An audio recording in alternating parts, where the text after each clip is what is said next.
थे और हमारे इमीडिएट सीनियर थे, उनसे कहा भाई आप लोगों ने कैसा ध्यान रखना सिखाया है इनको, पहला दिन है, आज से इनको जरा एकेडमी के बारे में समझाइए और इनका ध्यान रखिए, इनकी मुसीबतें दूर करिए।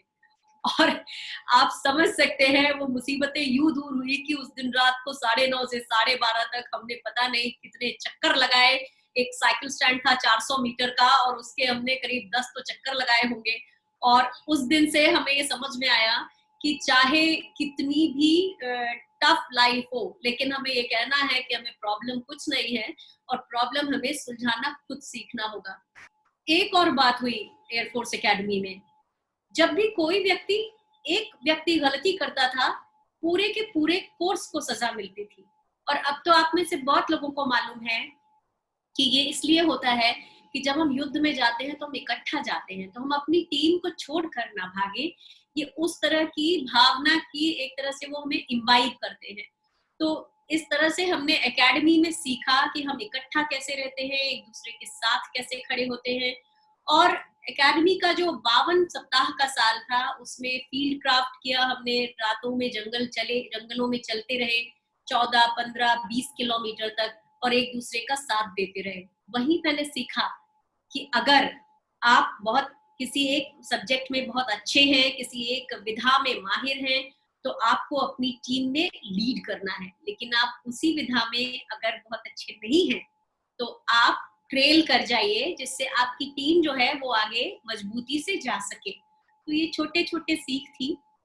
और इसके बाद उस एक साल के बाद जब मैं आई, पर एक बात जो मैं आपको बताना भूल गई, जो बहुत इंपॉर्टेंट है, कि वायुसेना एकेडमी के चौथे दिन में मुझे लगा कि मैं कहाँ, तो मैंने एमफिल बायोकेमिस्ट्री में किया है, कहाँ तो मैं कंप्यूटर प्रोग्रामर थी, और कहाँ यहाँ मुझे रोज दौड़ा रहे हैं, कभी घुटनों पे खड़ा कर देते हैं, कभी हॉन्चिंग कराते हैं। तो मुझे बहुत दुख हुआ और मैंने भारतीय वायुसेना की एकेडमी से ही वन विभाग को एक चिट्ठी लिखी कि मेरी लीव मेंटेन करके रखी जाए, क्योंकि अगर कोई सरकारी कर्मचारी नौकरी छोड़ता है तो 1 या 2 महीने तक उसकी एक पहले के समय में ऐसा होता था या अभी भी होता होगा, तो वो नौकरी दोबारा ज्वाइन कर सकता है।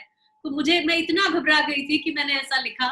लेकिन ये अच्छी बात है कि बाद में मैंने अपने आप को उस चैलेंज के लिए तैयार किया और फिर 1 साल में सफलता के साथ मैं लॉजिस्टिक्स ब्रांच की पहली महिला अधिकारियों में से एक बनी।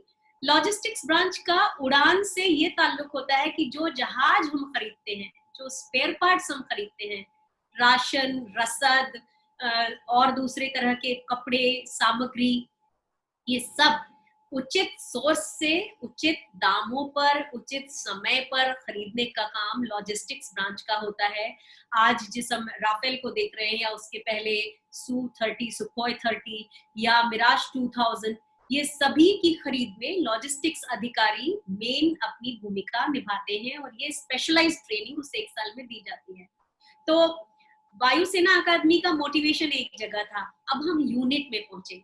तो अब आप देखिए यूनिट में किस तरह से एक अधिकारी को और एक वायु सैनिक को ग्रूम किया जाता है कि वो हमेशा उत्साहित रह सके। एक तो हमारी पोस्टिंग 2 से 3 साल की होती है, तो हमें ये मालूम होता है कि जो भी हम छाप छोड़ेंगे वो ये 2 से 3 साल में ही हमें छोड़नी है। फिर उसके बाद हर 2 माह में एक हमारा जो यूनिट होती है उसके ऊपर कमांड हेडक्वार्टर्स होता है, तो वहां से एक इंस्पेक्शन होता है। और वो इंस्पेक्शन जो होता है चेकलिस्ट के हिसाब से होता है कि भाई आप लॉजिस्टिक्स देख रहे हैं तो क्या आपके पास स्पेयर्स सही लेवल तक टॉप अप है, क्या आपके सैनिकों के पास जूते हैं, उनके कपड़े सही हैं, क्या आपके पायलट्स के पास हेलमेट है, चश्मे हैं। तो ये सारे स्पेशलाइज्ड इक्विपमेंट और जनरल इक्विपमेंट, इनका आपका ठीक तरह से स्टॉकिंग है कि नहीं, क्या आप सही समय पर अपनी दूसरी यूनिट्स जो आप पर निर्भर हैं उनको सामान दे पा रहे हैं या नहीं, क्या आपके पास एक ऐसे युद्धकाल का स्टॉक है जिस समय अचानक वॉर हो जाए तो आप क्या करेंगे, उसकी सारी प्रक्रियाएं, ये चेकलिस्ट होती है। उसके बाद हर 3 महीने में एक वायुसेना मुख्यालय का इंस्पेक्शन होता है, तो हर इंस्पेक्शन की तैयारी में कम से कम 2 से 3 हफ्ते लग जाते हैं। उसके बाद यूनिट की टेस्टिंग होती है दूसरी तरह से भी कि वो वहां फ्लाइंग का टास्क कैसा चल रहा है। तो हर समय आप किसी ना किसी लक्ष्य के पीछे दौड़ते रहते हैं। और सबसे बड़ी बात यह है कि जब आपके पास एक लक्ष्य दिख रहा होता है, आपके पास खाली सोचने को टाइम नहीं होता, तो आप बिल्कुल उत्साहित ही रहते हैं। वायुसेना की एक और खासियत ये है कि आपको ये खाली समय वैसे भी नहीं देती, एक तो जब आप काम पर होते हैं तब भी नहीं, और सोशल एक्टिविटीज में भी। हर सैटरडे संडे के जो पहले के एक इवनिंग होती है, जिसे हम फ्राइडे इवनिंग समझ लें, तो एक कल्चर होता था, एक बहुत अच्छा परंपरा थी कि किसी भी अधिकारी के घर जितने बैचलर ऑफिसर्स हैं जिनकी शादियां नहीं हुई हैं, वो कभी भी 3-4 के ग्रुप में जाके और उनके घर में चले जाते हैं, और जो भी उनके घर में होता है वो मिल बांट कर वहाँ खाया जाता है, बातचीत की जाती है। तो इस तरह से जो परंपरा है कि आप सोशल रूप से भी सबसे जुड़े रहें। एक और परंपरा है जिससे हम अपने वायु सैनिकों से जुड़े रहते हैं कि उनकी जो पत्नियां होती हैं उनके लिए अफवाह अफवाह एक है, एयरफोर्स वाइफ वेलफेयर एसोसिएशन, उसकी मीटिंग्स होती हैं। उनके घरों में अगर किसी तरह की दिक्कत है तो उसे देखा जाता है। अगर कोई वायु सैनिक बाहर गया हुआ है तो उसके परिवार का ध्यान रखा जाता है। और इसके अलावा एक और बहुत बड़ी खूबी है जो कहीं आपको नहीं मिलेगी कि एक ऐसा दिन होता है, आप इसको अच्छे अर्थों में लीजिएगा क्योंकि ये मैं अच्छाई के रूप में बता रही हूँ। रम पंच कहते हैं उसको, और उसमें सारे वायु सैनिक और अधिकारी एक ही जगह पर होते हैं। इसमें आमतौर पर महिलाएं नहीं होती, परिवार नहीं होते, पर महिला अधिकारी होती हैं। महिला अधिकारी और पुरुष अधिकारी सभी अपनी वर्दी में होते हैं, और जो वायु सैनिक होते हैं वो वर्दी में नहीं होते। तो उस दिन जैसा कि वायुसेना में किसी किसी ओकेजन पर सब लोग साथ में एक सोशल ड्रिंकिंग जिसको कहते हैं वो समय होता है।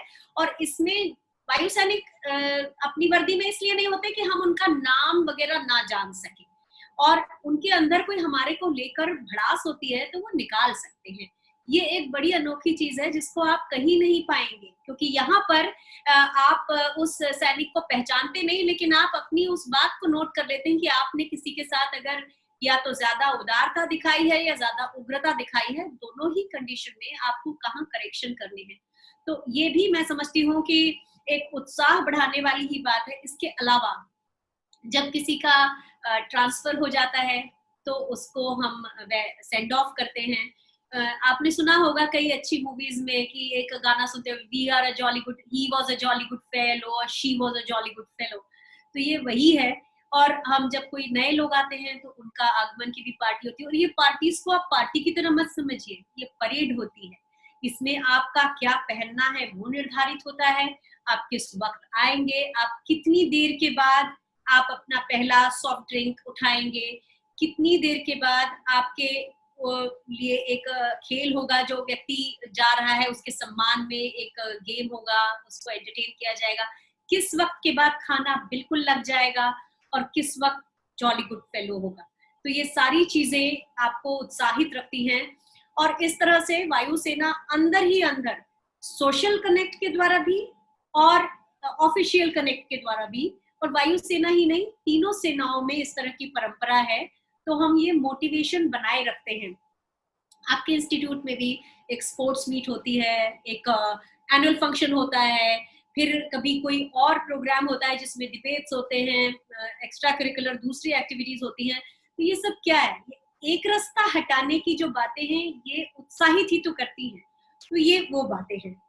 तो आपको जैसे मैंने बताया कि वायुसेना का जो सफर था ये बहुत गौरवशाली तो था, लेकिन हर समय यहाँ कोई उत्साह नहीं था। उत्साह काम करते समय था, लेकिन एक समय ऐसा आया कि जो प्रयोग की बात थी वो तो सफल बता दिया गया, और हमने 5 साल के बाद हमें एक 6 साल का और एक्सटेंशन दिया गया।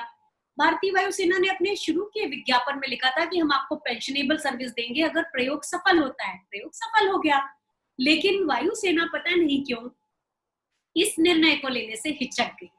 तो जब हमें उन्होंने पहले 5 साल, फिर 6 साल और फिर 4 साल के बाद उन्होंने कहा कि अब आप लोग अपना बोरिया बिस्तर बांधिए और अब आपको भारतीय वायुसेना छोड़नी पड़ेगी। तो जरा सोचिए, आप में से काफी लोग उस उम्र में होंगे अब कि जिनकी 38-39 साल की उम्र हो, और आपसे कहा जाए कि भाई आपकी नौकरी कल से नहीं है।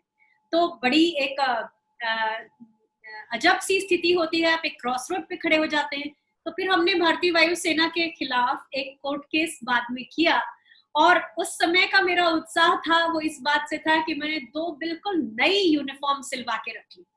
हमें सेना से तो निकलना पड़ा 2008 में, लेकिन 2 फ्रेश पेयर यूनिफॉर्म सिलवाई, और दिल्ली की हाई कोर्ट में एक केस दायर किया और थोड़े समय के बाद 2 सालों की लड़ाई के बाद हमने वो केस जीता। मैंने दोबारा वो यूनिफॉर्म पहनी। फिर वही बात थी, नकारात्मक जब परिस्थितियां होती हैं तो उन्हें चुनौती देने की इच्छा होना बहुत जरूरी है।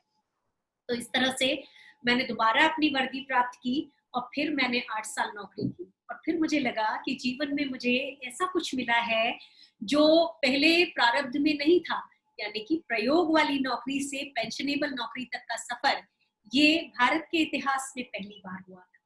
तो मुझे लगा इसके लिए मुझे कुछ एक्स्ट्रा ऑर्डिनरी बलिदान भी देना चाहिए। तो फिर मैंने अपने नौकरी बची थी मेरी 9 साल की, हम लोग 57 साल की उम्र में रिटायर होते हैं, जैसे कि बाकी स्टेट गवर्नमेंट में 62 साल की उम्र है, तो हमें वो सौभाग्य नहीं मिलता। तो मैंने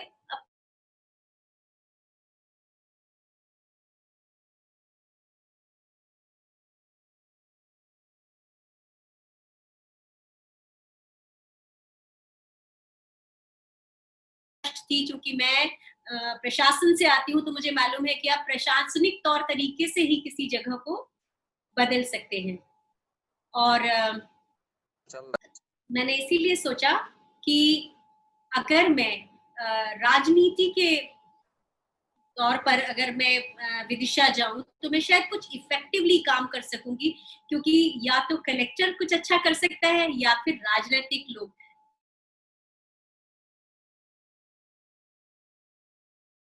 कठिन है, मेरे पास इसकी कोई आनुवांशिकता नहीं है, कोई अनुभव नहीं है, पर मैं ये काम करूंगी और मैं इस मुहिम पर अभी लगी हुई हूँ। मैंने अपने हिस्से की गलतियां की हैं, लेकिन विदिशा के लिए जो मेरी भावना है वो बहुत क्लियर है, बहुत स्पष्ट है। मेरा पेट भरा हुआ है, मुझे पेंशन भी मिलती है, तो किसी पैसों की दरकार अब नहीं है। ईश्वर ने बहुत अच्छा रखा है, लेकिन विदिशा के लिए जरूर चाहती हूँ कि वो शहर वो देखे जो उसकी पुरानी प्राचीन एक स्थिति रही है, एक उसका स्थान रहा है, वो वैसा बने। अब मेरी जो टॉक है, वो जो मुझे कहना था वो तो मैंने अपनी तरफ से आपसे सब कह दिया। आप सभी जानते हैं इसका टेक अवे क्या है। टेक अवे वही है कि सबके पास अगर हम मोटिवेटेड रहना चाहते हैं तो एक लक्ष्य होना चाहिए, क्योंकि लक्ष्य होगा तो हम उसके प्रति समर्पण दिखा पाएंगे। दूसरी चीज, नए को अपनाने की पहल होनी चाहिए, यानी कि रिस्क लेना जरूरी है। जैसा रिस्क मैंने लिया एक परमानेंट नौकरी को छोड़कर और एक 5 साल वाली नौकरी को लेकर, और इसीलिए शायद आपसे आज बात कर पा रही हूँ। और तीसरी बात यह है कि इंसान की संभावनाएं जो हैं, उसके अंदर असीमित संभावनाएं हैं, वो कुछ भी कर सकता है, बस उसे खुद पर भरोसा होना चाहिए। एक और इम्पोर्टेंट बात, भाग्य और कर्म। भाग्य भाग्य हो सकता है कि ज्यादा बलशाली हो, लेकिन कर्म हमेशा ज्यादा महत्वपूर्ण होता है। और सबसे इम्पोर्टेंट बात यह है कि अगर अगर हम लक्ष्य तक पहुंच भी नहीं पाते तो भी प्रयास करना बहुत जरूरी है, और हमारा शायद जो भी उत्साह है वो उसी के कारण ज्यादा बना रहता है। अब आपके इंस्टीट्यूट पर दोबारा लौटती हूँ। मैंने देखा, मैं सर्ट के बारे में पढ़ रही थी, तो मैंने देखा कि आपके यहाँ काफी सारे अच्छे कोर्सेज हैं, इंजीनियरिंग से रिलेटेड बहुत कुछ है और बच्चे भी काफी आते हैं। पर मेरा यह कहना है कि अब जैसे कोविड का समय आया तो थोड़ा हम जो आपके इंस्टीट्यूट में एक अच्छी चीज लिखी है, रिसर्च। तो इस रिसर्च में अगर एक अडेप्टेबिलिटी बढ़ाएं, इंजीनियरिंग को थोड़े और ऐसे प्रयोगों से जोड़े कि हम जैसे पीपी किट बना सके या पीपी किट के बाद टेस्टिंग किट्स बना सके, उस तरह की हमारा एक इंफ्रास्ट्रक्चर हो। मैं सिर्फ एक आइडिया दे रही हूँ, ये आइडिया का इम्प्लीमेंटेशन मैं उसकी बहुत माहिर नहीं हूँ। हो सकता है कि इंस्टीट्यूट आगे चल के वायरोलॉजी, इम्यूनोलॉजी, इन सब से रिलेटेड भी फैकल्टी खोले। तो ये एक समय है, जैसे कि प्रधानमंत्री ने भी कहा।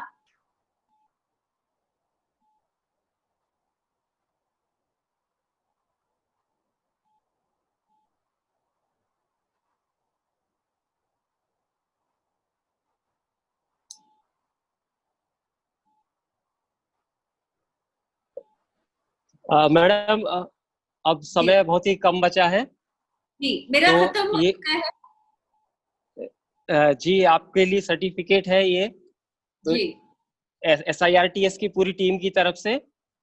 जी और हम उम्मीद करेंगे कि फर्दर आप हमें फिर किसी इसी तरह से प्लेटफॉर्म पे फिर ज्वाइन करें। जी